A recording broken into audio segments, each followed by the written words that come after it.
In this video, I'm going to show you how to get a coupon code for Western Union. If you find this video useful, please leave a like and sub to the channel.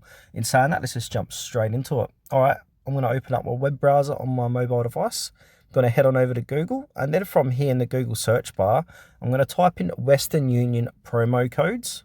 And now once I've done that, there'll be a list of results here. So you got Coupon Follow 10% off, We Thrift It 50% off, Real Tell Me Not. So these are the big websites that are offering these promo and discount codes. So for this demonstration, I'm going to click on We Thrift It 50% off. Seems pretty juicy to me. So I'm going to click into that. And if I scroll down a bit, I need to find this code here. So as you can see, 50% off. Last reported working 23 days ago by shoppers. So you can also click on Show History, and you can see how many times this coupon code has been added in to the website. And as you can see, it's been used by 61,000 users and was last used 4 hours ago. So to copy code, click on Copy Code.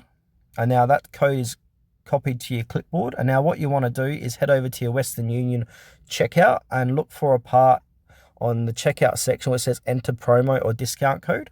Paste that in there and then enjoy your 50% off.